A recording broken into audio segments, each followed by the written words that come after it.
Okay, hopefully it's all working. Yeah, you can hear me clearly. I'm hoping anyway. I'll move the mic a little bit closer just in case. So I'm gonna start. We're gonna be like a volume dial, using just like Photoshop and Ventuz. So let's get started. So we want to create like a dial. So we're just gonna create a texture or some elements. So it's not going to be perfect, and there's plenty of tutorials how to Photoshop like realistic dials, or you can take a picture of a dial and then map it, or you can have 3D object. I'm going to just try to Photoshop one. It doesn't have to be perfect, remember. So here we go, let's get started. And I'm going to turn off my camera because we want to see this in nice full screen. Bam. See my whole desktop. Okay, so I have a ring and I'll just duplicate this and I'll give this like a different color, like a gray. It's like gray, and I'll place this just behind, scale it up. Sure, keep it proportionally. There we go. So now I want, so this is kind of like a, trying to fake the bezel or bezel, I guess, bezel.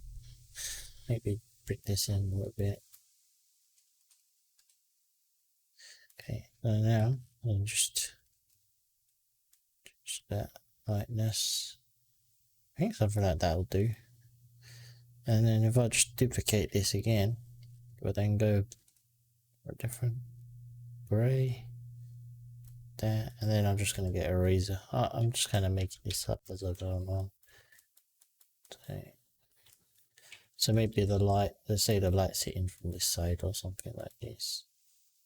You know, and duplicate this, make this smaller.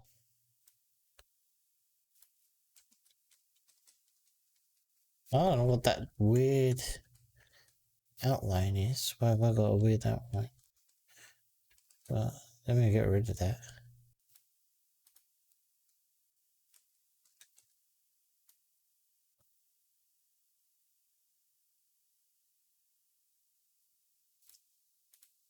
Do the same on this one, just get rid of that weird, don't know if you can see it, but I can see a weird outline. So I'll just do something like that and then just bring this back up. There. So you can see it just kind of layering these circles with just different tones, just to give it some depth. We could try adding it in a shadow. I'm not going to spend too much time photoshopping, but I just want to make a nice graphic. I could easily just like download one. Yeah. I kind of like the look of that. And change the opacity here. Bring the choke in a bit. This, I want the centered more. Just bring that out and then something like that.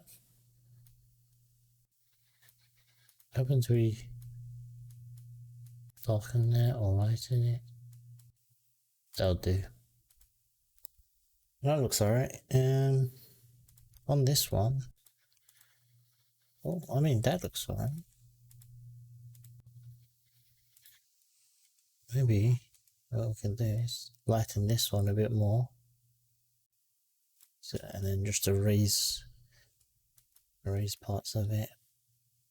So I'm going to change the opacity. I want it one-sided, so it looks like the light's hitting it from one side. And I'll just do new, get a brush. Doesn't remember, we're not going to force anything perfect. What happens if I'll just kind of brush like that and erase it back out. The percent is quite weak, so I'm going to increase that percentage.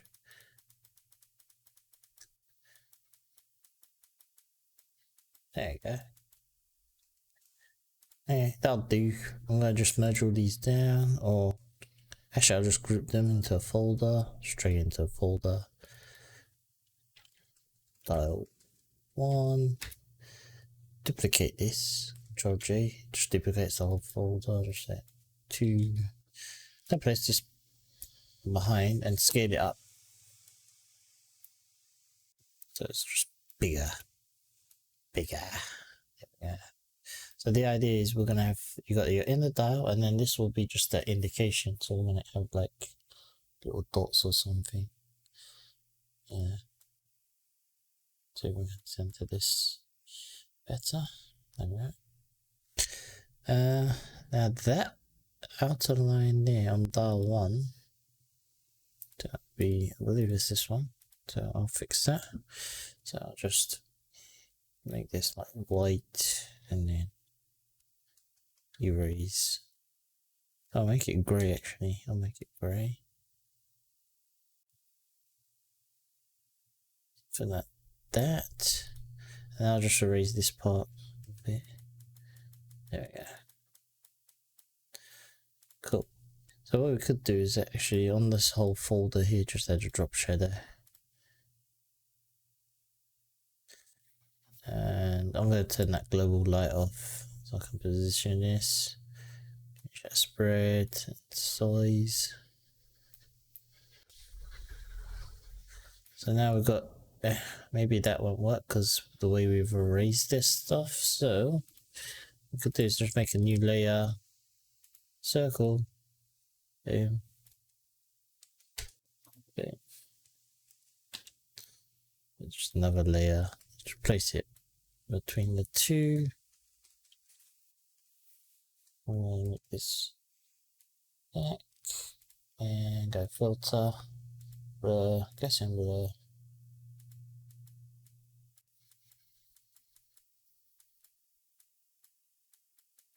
I kind of like that.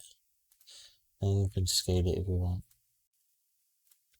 A bit more.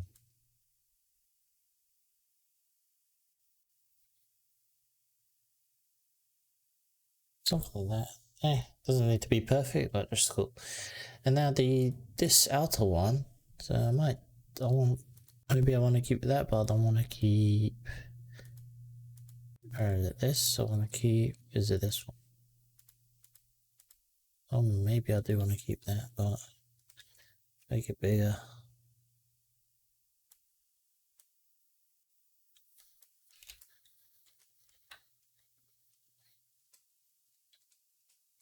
I think that'll do. So if I say I merge these down, flatten these, so I want just these 3 elements that we can move. So new, let's merge. So I'm just gonna merge them down. So Control E. So that's one layer, and I'll merge these into a layer as well. That's the top. So I'll call this dial 1, shadow. And I'll just call that backplate or something, and backplate 1. Cool. We don't need that. I can go image, trim, transparency. Now you notice, because we've got this weird, let's see if we can see it, colorize. You can't see it, but there's something there. There's some, it's not trimming it correctly, so let's see if we can do it ourselves.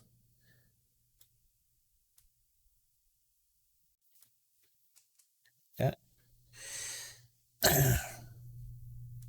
So hopefully I pivot.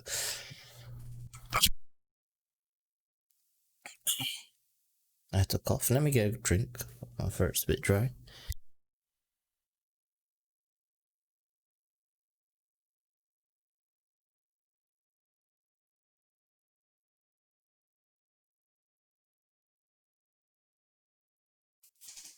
Yeah.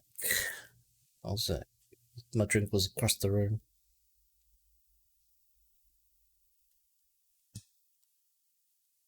Okay, so I've got these assets. I'm going to export these 3 layers. Let's just PNGs for now. Export, layers to file, You can choose a location. I'll go with my desktop. Make a new folder on my desktop. I'll just call it volume. I'll just kind of keep it. Yeah, you can give it a title, more volume or something. I'm not sure if I spelled it right, but hey, just run that, and it will just save those PNGs for us. Oh, right. I think it's doing the other PSDs as well. That's not a problem. But anyway, so we kind of got that. So we go to our folder on the desktop. There we go. Oh yeah, we have all the elements. So the problem we have. Hang on, why is it? I might have to save it manually because the way it done it, it's not exporting correctly. So we'll save it anyway manually because the trim doesn't do the trim how we want. So desktop volume. This one is backplate. Oh no, this is the dial. Sorry, dial. And shadow.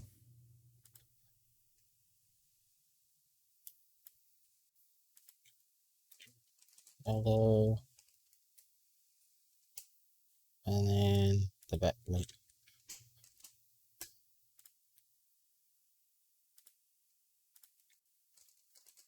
Backplate.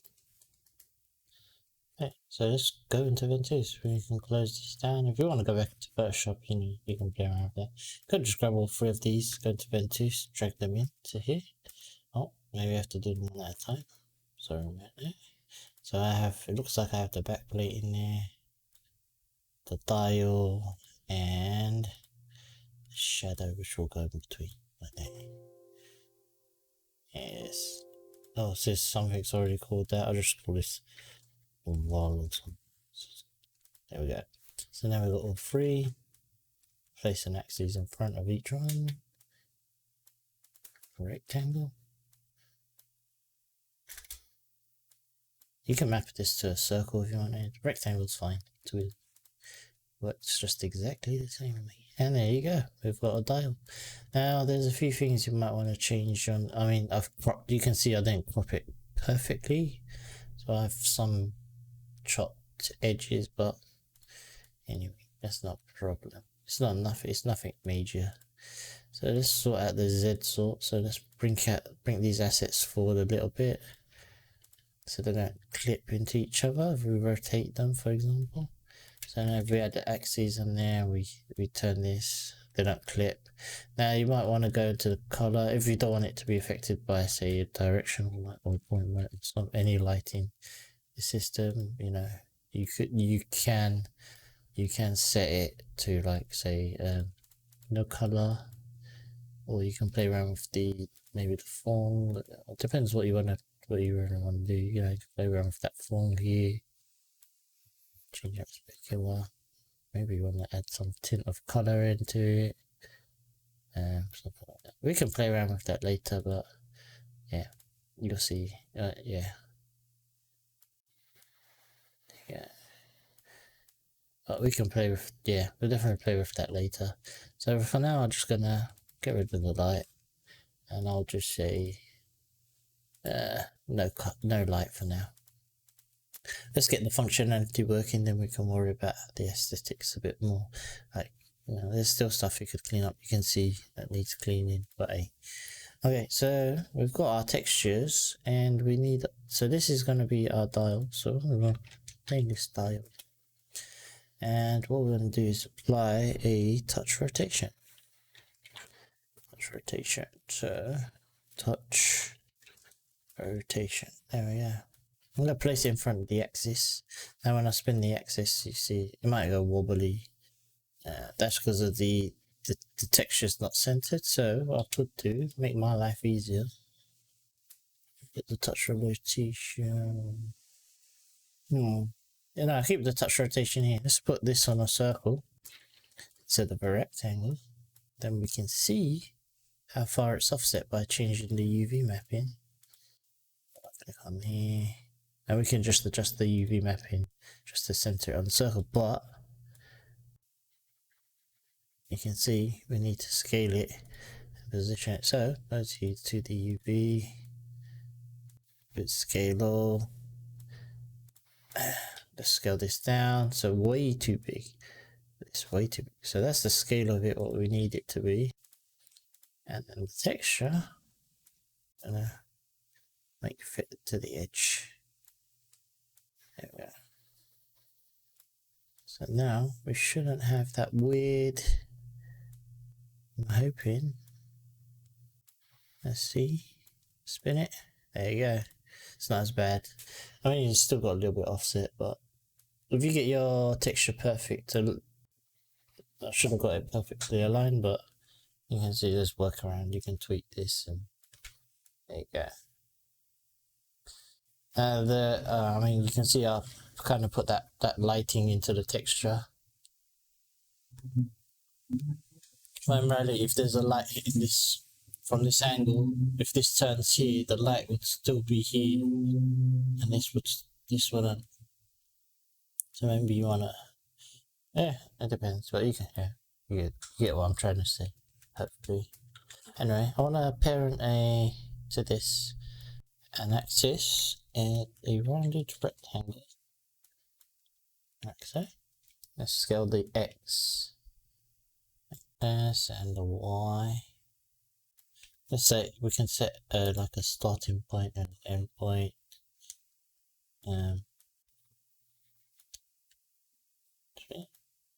This down. Set 90. Reset this actually makes our life easier. Reset this. I spun it quite a lot of times. There we go.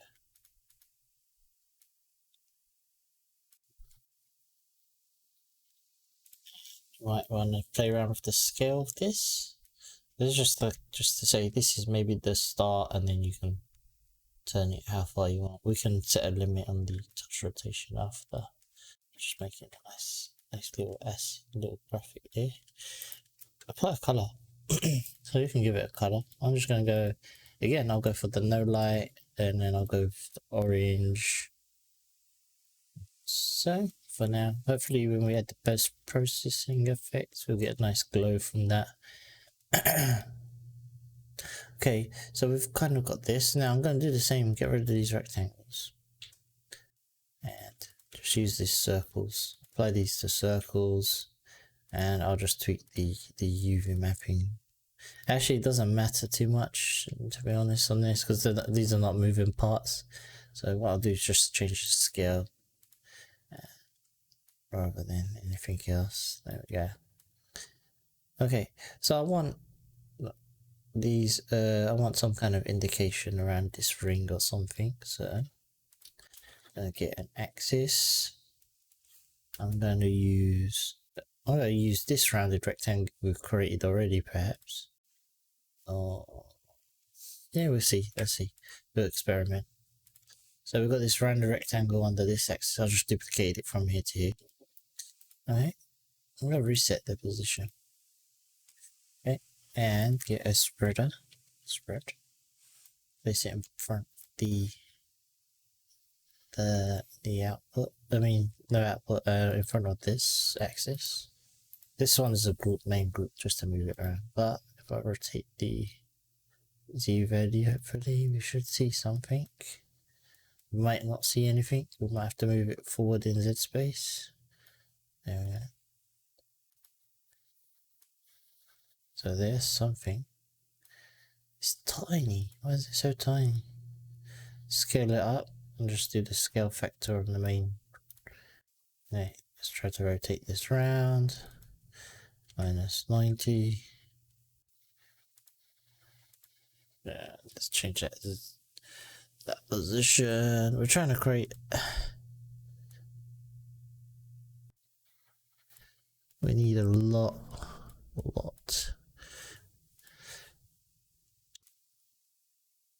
We want to create like a ring. Maybe that's too many, but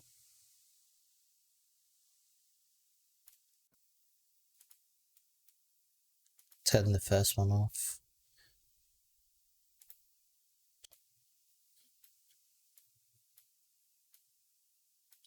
You see why I got the other axis. I can position the ring. We'll need to tweak it more, but rotate this. Oh, I like this kind of look. There we go.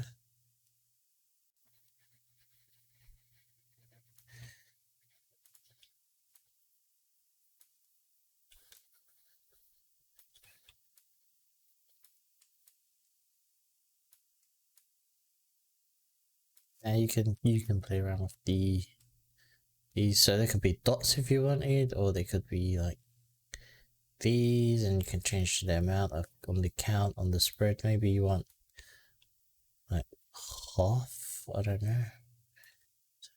And then might have to rotate this around, but oh.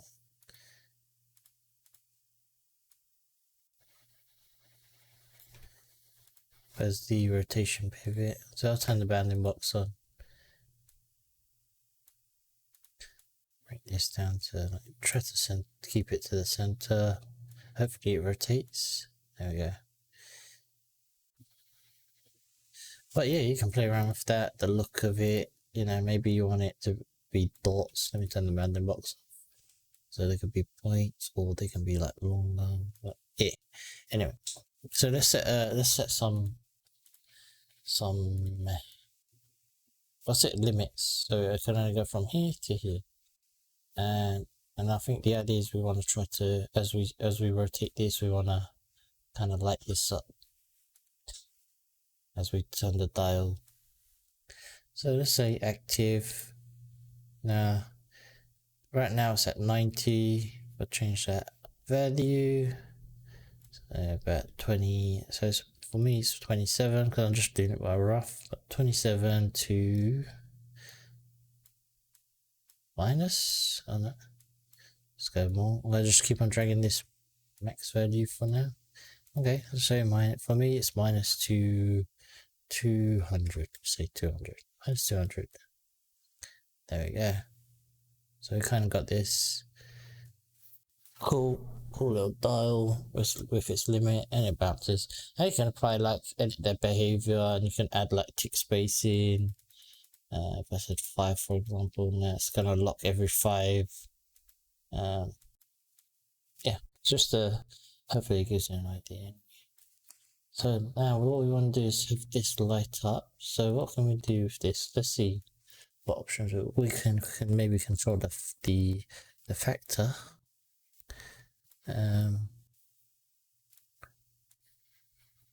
Or the reduce. Let's see. Maybe the reduce. We'll just do. We can use the reduce and control. Yeah, I think we'll use the reduce and link it with the rotation.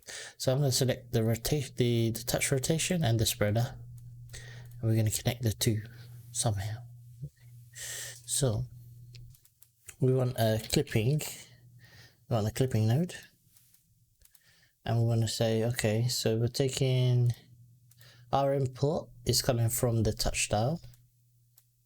So you see, and it's the angle. So if I click on the clipping node and if I drag the dial, you can see that's the input coming in. So we're going from, so our minimum will be 27.6 for me. I mean, let's round this up to like just 28 or something. Let's round it up to 28. I'll round this up to 28 just to make it a bit more, not 200, 28 please. Yeah. Okay, and my max out right now is minus 200 because that's the angle on the thing. So I got my min and my input for this dial, and the minimum and the maximum. I've just applied those. Now what we want out of that is 0 to 100, because this reduce is from 100 to 0, but it's working the other way. So we're gonna do the minimum is actually 100 because that's, and the max is 0. And what we're gonna do is just take the reduce, link it to the clipping node, and now as we drag, can see it's doing it. So we have it the wrong way around. So I got that row. So it'll be 0 to 100, minimum and maximum. Bam. Now as we drive the dial, it should go up and there. Now, let me check. Why is it taking so long? So it looks like the minimum on the reduce, maybe it's the way the reduce works. Let's see. So as I go from, really, yeah, it's the way it doesn't really do it as I want. What about this? This seems to be working from almost like 30. It doesn't really do it. I could try a different way. So we'll keep that clipper. But let's just duplicate the spreader maybe. So we have another one. Oh no, what am I being silly for? Keep the spreader. Keep the spreader. Why don't we just change the count? And reduce the max. So we can use the max. So we know 15's our max. And we just change the output to 15 here. And use the max count. Yeah. On the spreader. Yeah. If it lets me drag it. Come on. What's going on?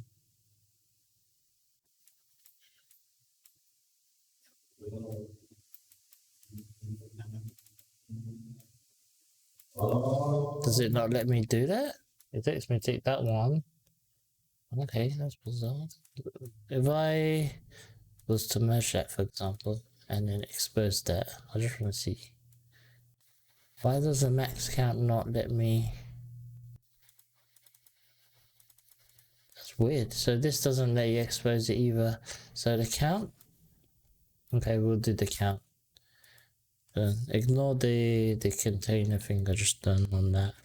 I was just wanting to see if I could expose the max. But we'll just do the count. So let's go to the spreader. Count. And link that. There we go. So now we have to go 15 to 0. So the minimum of 15 and max is 0. Now as we do it, it kind of lights up. There we go.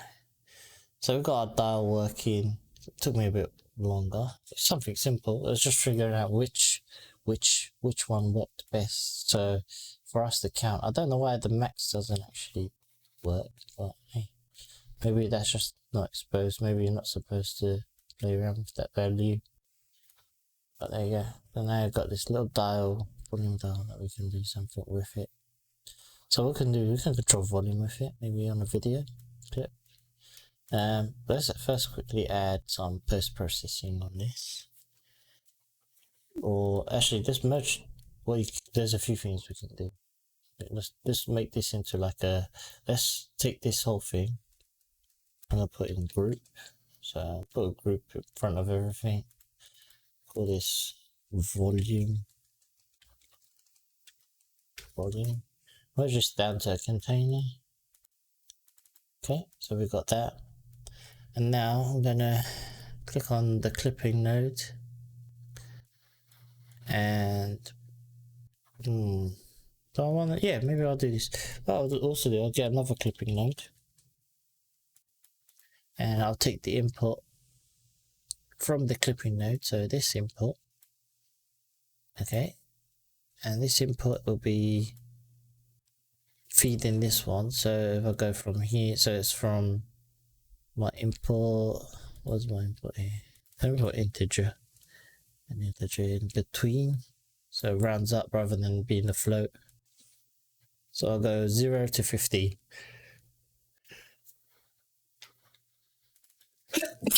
Sorry, 0 to 15. But I want a maximum of 0 to 100. And then I'll expose this out as my volume percentage or something. Percent. Okay. So that's my volume percent coming out of that. I'm just converting. So I'm just rounding it up into integer. And then we get in 0 to 100. And then I can expose that out of the container. I also expose, I'm going to take these two colors. Get a color value. Let's get a color solid. And these two are linked to this. And then I'll expose the base color. I'll make sure. So now you can expose that. It could be an orange. And like that. And just expose this color or something. Just make it. Just keep it simple. Color. So we've got those exposed. Now we go out here. So we've got kind of like color and we get a percentage, which we can then link that percentage to like something else, you know, which is cool. And you can see as a drop, and I think because of the tick, we've got a tick of 5. It kind of like blocks in between. But yeah, where it's working, you can see. So let's go add some pass effects onto this. I just want to add the glare on here. See, and now we get that nice little glow, and you can tweak this. So you can increase the gain maybe in the diameter or reduce that percentage. I don't know. Let's play around something until you get something like that. Let me reset that.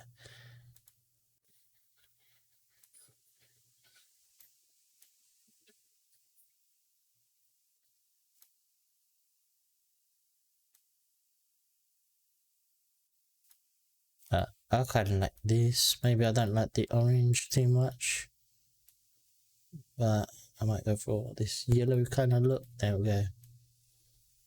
And we have a little dial. So next, so we've got this axis now. You can just make this a little bit smaller. Push this to the side if you want, or you're gonna. Oh yeah, because it's in this space, we might have to fix. So let's fix that. Let's scale this back up. I'm gonna rotate this. So we've got some Z issues with the spread and the little elements. So just gonna push this forward a little bit and push the dial these back. There we go. Now if I rotate it, you know, doesn't look too bad. Scale this up and down, and I might want to scale this in a little bit, so I'm just going to tweak the graphics a tiny bit. So I'll just get this a little bit tighter in. There we go. I've got a little volume controller, or it can control an object for you. Yeah, I mean, you can do so many things with it. I mean, perhaps we'll do both. So now let's say this is our volume control, and we just get a video clip in or something. I'll just create a new layer, new 3D layer or something.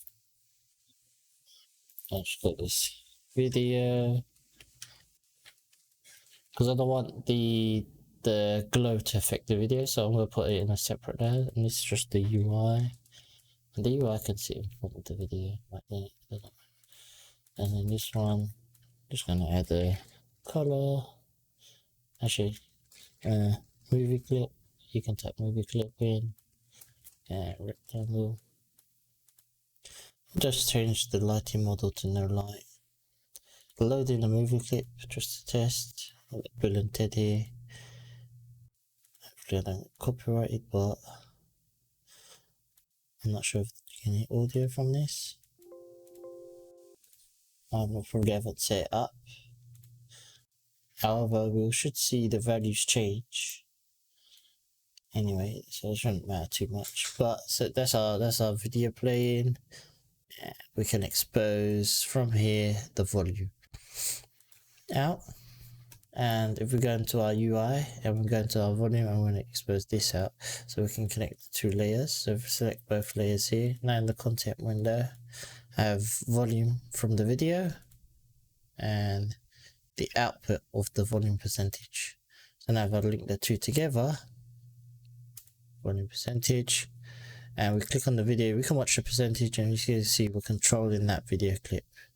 It's percentage now. And if I go back into video layer, you can see here on the node itself as well, it's now at 70%, and we're controlling that percentage, which is cool.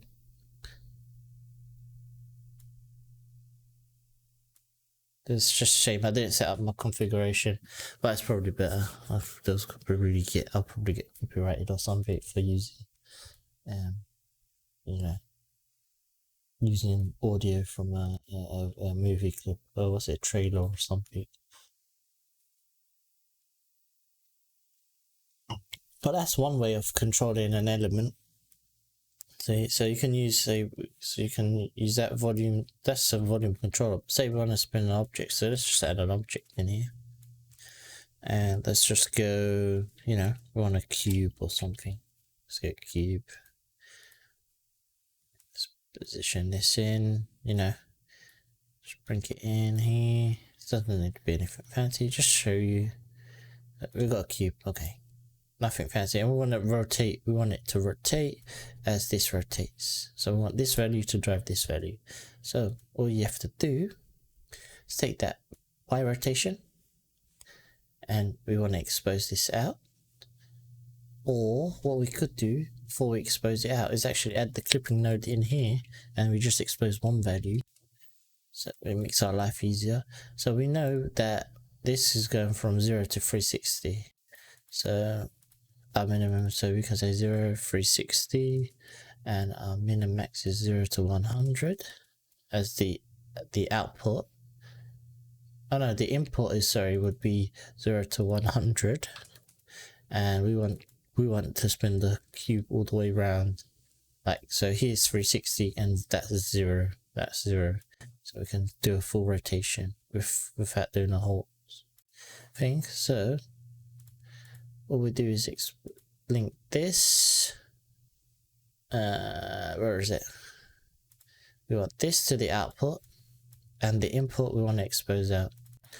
And we just say rotate cube. Right? So now we click the both layers, and we take the rotate cube, and we say we'll link it to the volume percentage. Now we're controlling not only the volume, but we're controlling the cube on the video, which is cool. Alright, and now if you want to make that a little bit you can smoothen this value out, what you can do is go into the cube, and then say add a linear node or oscillator. Strict oscillator, I like oscillators. It gives you a nice kind of bounce. You see, get that nice bounce. And I'm gonna just change that dampening to 15 something. There we go. And you get that little bounce. I mean, you could use a linear node. You're gonna play around with all the different math effects, and you get a different. Let's say 0.5. There you go. So it kind of smoothens it out. There you go. So that's half a second delay from after I change it. So you can see kind of about 0.3 or something, And it still looks good. There we go. Hopefully it was a short tutorial and it was useful. Hopefully it was useful and wasn't too it made sense. It wasn't too long. There you go. Just thinking put a backdrop or something to the gradient. Yeah.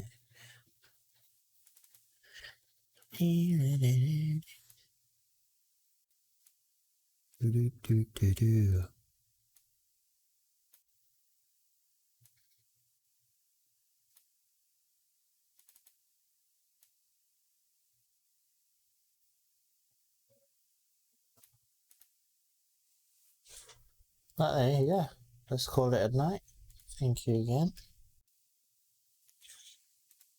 And if you can, hit that subscribe button. It'll help me out. It's helping the channel grow slowly. It's hard. It's pretty hard on YouTube. So I need to make lots of content all the time. When I'm not doing work. But yeah, hopefully it's helping people out. It's nice to see if you can share your work like I see, and comment below. But yeah, we'll call it a night. Thank you again. See you later.